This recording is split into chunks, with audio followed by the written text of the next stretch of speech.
Most people think that fixing garage doors is a dirty job, and they're right. They see the grease, the heavy lifting, the blood, the sweat, the tears, but what they don't see is the amount of wealth that you can create by doing this type of work. That's why in this video, I'm going to share with you why I walked away from a stable 9 to 5 job to get my hands dirty, and why, if you're looking for financial freedom, you should probably do the exact same thing. And by the end of this video, I'm going to show you the business brain framework that took me from a struggling employee to a six-figure business owner. Let's party. Now, I didn't just wake up one day and decide to do this. My inspiration came from my dad. You see, my dad is my hero. He's had a huge influence on my life, specifically on my work ethic. I don't know anyone who worked harder than my dad. And now I try to work just as hard, if not harder, than he did. He was a brilliant electrician, a total master at his craft. Unfortunately, he was a bad businessman. I remember him working so hard some days, and instead of going home to rest, he would drive to another project and work some more. We crawled through attic spaces together. We literally fell through ceilings together. By the time it was all said and done, he got the power back up and running for the homeowner, and the homeowner was happy. But when it came to charging the customer, unfortunately, my dad would race down to the bottom. He didn't charge enough to build a sustainable business. More importantly, he didn't charge for the value of his services. Those moments working with my dad taught me valuable lessons. More than anything, it taught me to think bigger and smarter. Now, what do I mean by that? Here's the key insight that I want you to understand. Skill is important, but skill at a trade is only 20% of the battle. The other 80% is understanding how to do business. It's in the communication and the systems, the stuff that we never really knew when my dad was doing his electrical business. And right now, I want you to ask yourself a very hard question with regards to your skills and your business that you're starting. Are you just a technician, or are you a business owner? That is a great question that I think my dad needed to ask. Because you see, he was great at being an electrician based on the skills that he had for the trade. But it was the skills of doing business, of building a business, that he actually lacked. Now, that story is actually more about you than it is about me and my dad. You see, we all have similar circumstances when it comes to the skills we've attained or acquired and how much they should be valued. If you can fix a problem that no one else wants to do, you should be paid for it, and you should be paid well for it. And that's why if you're ready to start your home service business, well, congratulations. But here's something you need to hear, and you might not like it. At this moment, yes, at this moment, you aren't willing to get your hands dirty. And I'm not talking about anything illegal. I'm talking about doing the work that requires getting customers, advertising, billing, and building a brand. The point, you want to work on your business versus working in your business. And we all romanticize having a home service business or any business, but businesses are hard to start, sustain, and scale. So it's no longer just about the skills of doing the work. It takes a lot more to keep a business going. And it's fair to think maybe you feel you need more credentials first. Well, I hate to tell you this, you don't need an expensive degree. You don't need more schooling. You don't need any of that. What you need are a few new skills and a process or a system. So write this down. What skills do I currently have now that make me money? I want you to count them. What could they be? Repair services. So think about all the repair services that you know how to do, that you can solve a problem that someone else doesn't want to do. Replacement services. Think about all of the components and all the services that are required in replacing a system. Maintenance service. Think about the long-term maintenance that is required. And of course, all the products that might have to come with those services. Now think about this. How do you draw awareness from your community and customers to these services, to these products? You might come to realize you need to learn new skills in order for that to happen. So what skills are those? They're going to be communication skills, sales skills, how to run ads, marketing, content creation, networking. I mean, the list goes on. But the point is that you are looking at a number of skills that you will have to acquire in order to supplement the physical skills that you already have in doing business. So, as you're writing this down, ask yourself, what are the skills that you're missing to start, build, and grow your home service business today? Those are the skills that you're going to need. And it sounds too easy, right? It's not. Skill building is a skill in itself. When you learn the skills that help you create awareness of your product, your services, your business will start to have a strong foundation. Once you develop those skills, you put in the work and apply them. In fact, you want to fail at them. The faster you fail, the quicker you can learn and make adjustments. Failing is the best teacher money can't buy. And when you fail while utilizing those skills, you're going to see that you're going to become a lot more sharper and a lot more confident. Now, let's get into some actionable steps with the business brain framework. Now, what is this business brain framework about? Well, it's basically an acronym for a framework that will help you optimize your home service business. So, we're going to start with the B step. And the B basically is going to be master your brand. Yeah, you want to master your brand. Now, what is your brand? Well, basically, it's you. You are the brand of your business, what you stand for, your values, your mission, your goals, your dedication. These are all a part of your brand. In fact, your brand is unique because you are unique. And I don't mean to say that in a cliche way or in a mumbo jumbo way. Your brand is in relation to your skills. What you do is important, but why you do it and how you do it is what makes your brand special. Our next step is R. And what does the R stand for? Research. And spell that right. Research your market. Market. There we go. Research your market. Get to know your community. The more you research your customer, the better you can serve them. And think about that. You want to serve your community in a way that basically is going to provide them a lot of value. And you can do this in a number of ways. You can reach out to the Chamber of Commerce for insight on the community. You can talk to local business owners to learn what they know about the community. More than anything, talk to your friends and families about their home service needs, whether it's a garage door, plumbing, or HVAC, so that way you can get a feel of how you can serve them better. Step A, use AI. But how? Well, when we use AI, we use it as a tool. AI can write out our sales scripts that we prompt into it. We can organize our SOPs when you prompt into it properly in AI. You can even have AI generate content for you. See, the possibilities are endless when you use AI.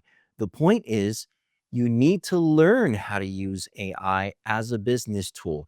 And that's one of the hot skills that I think a lot of home service providers are they'll either shy away. I know a number of guys that are probably shying away from AI. They think it's going to be the end of the world.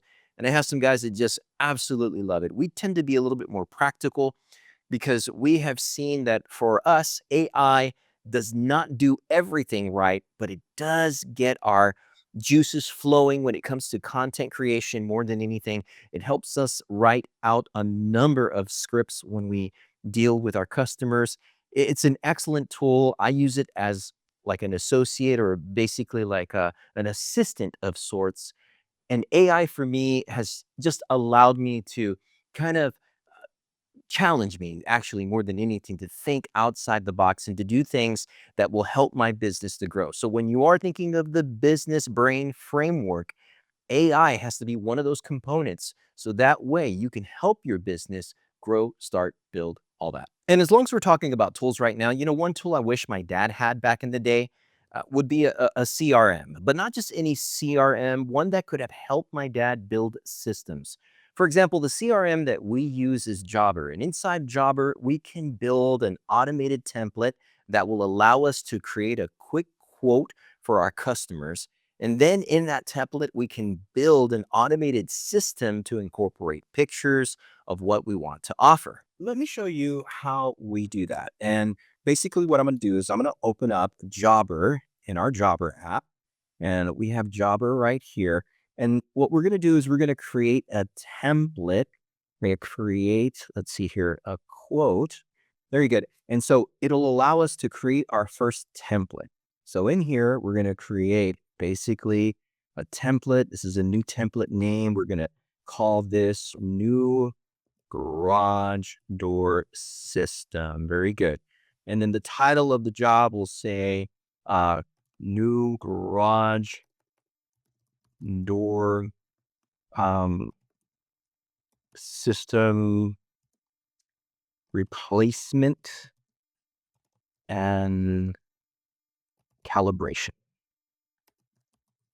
You can call it whatever you want, in fact. So basically, it just gives you an idea of how you can specifically offer your customers some services that will fit their needs. Now, if you go into the introduction section, right, you can type in here the title, new garage door and garage door operator. And so, for example, what if I wanted to upload an image here for my customer? This is just something really intuitive that Jobber does. And so we'll go in there on downloads and we'll type, let's see if we just type a door. Yeah, very good. Okay, great. We're going to type in that door right there and it's going to put up that picture. And then boom, all of a sudden now we have a picture of a garage door that we want to offer our customers. Our garage door is going to see the style. It's very plain. It's very, bare bones, plain Jane. But if you wanted to do something fancier, you could. You could get rid of that and maybe want to put a specialty door. But I don't think I have anything like that. Maybe I can look up a Genie motor. Here we go. We're going to do a Genie motor. And if we're offering a Genie motor, boom, right there within Jobber, we've included that image with regards to the introduction based on the template job title, project title. We can even go into the project description, scope of work, you know, replace entire garage door system. And then you go into your pricing, your product, your services. You can do a client message, of course, the contract, or that is technically the installation agreement, the warranty terms. And here you go. You save the template. Oh, we have to put something. Let's do a free assessment. All right, so we'll just do a free assessment there. Obviously, in Jobber, it's going to require that you do specific things so that you can complete the task. But after you do that, you save the template.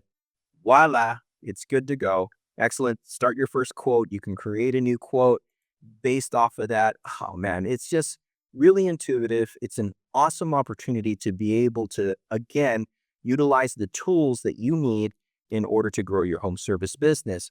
And when I provide this type of quote, along with my, professional diagnostic report that we have within Jobber as well, it builds credibility and trust. So that way we can stand out in the sea of garage door professionals. It really does change the conversation from how much do you charge to when can you start. Listen, if you don't believe me, that's perfectly fine.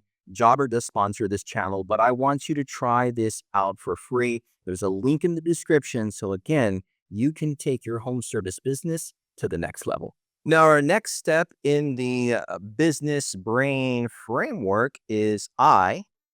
And so for I, we want to iterate and innovate. Iterate and innovate. What do I mean? Well, you want to constantly grow by making the changes you learn about your particular business. Maybe it's a little bit more of like trial and error in certain processes, but for example, you might have two customers that buy the same service from you. Ask them why they chose you. Ask them, what could you have done better? And finally, ask them if they could provide that feedback in the form of a review on Google, Yelp, etc. The feedback from your customer is the gold that will keep your business growing for the better. So again, iterate, get that feedback from the customer, innovate, change it so that way you can grow and you can continue to provide them great services. Finally, the N. Here we go. So N is going to be for numbers. That's right. Know your numbers or KPIs. How much are you spending in a month for tools, materials, gas, marketing, advertising, and other things that have an impact on your business bottom line? You also want to know how much you make in a month. More importantly, how much you make per customer or per job. If you know how much you spend, then you must know how much you need to make based on the LTGP, the lifetime gross profit of your customer. And the number that I think is most important is the net profit margin. Sure, revenue is nice, but if your business does not have cash flow and is not growing, you need to fix that. You want your business to grow at least 30% every year. And I think sometimes we think like, oh, that should be relatively easy, but it's harder than you think, specifically and especially if you're doing it right. My camera, if my camera came in the scene, didn't it? That's too funny. I bet you my camera was just like slowly glowing down. There's my top shot. That's too funny. See if we can go right there. Oh, that's too funny. Yep. Keeps going down. Let me adjust that. So there it is, our business brain framework. B, master your brand. R, research your market. A, use AI, and especially as a tool. I, iterate and innovate. And finally, N, know your numbers. Get feedback. Understand what your business is doing, how it's growing, where it needs to change. You probably think with all this information that you've acquired right now, man, none of this is possible. I can't do any of that. And I'm going to say to you, no, not with that type of thinking, but I can help you. And we can do that with our coaching program. That's why I do this. That's why I dedicate time into helping young professionals, people who are just starting out or wanting to get into the garage door business. This is what we do for them. This isn't just about money for us. It's about being smart with the skills we've attained, about building a business that helps others, which can offer you a certain level of freedom. And I think of it this way, you're basically buying back time. That's what you're doing with your home service business. For me, I was buying back time for me and my family. I quit my job because I wanted to own my own time. So if you're ready to do the same, I want to help you. Don't just subscribe, take action. Comment the word doors below, and I will personally send you the Business Brain Framework checklist along with our brand brainstorming igniter, which will help your business get off the ground. Now, check out this next video that will provide some insight on what it takes to build a brand. And because I want to help you win today, I've included some secret bonuses at the end of the checklist on exactly how to land your first 10 customers without spending a dime on ads.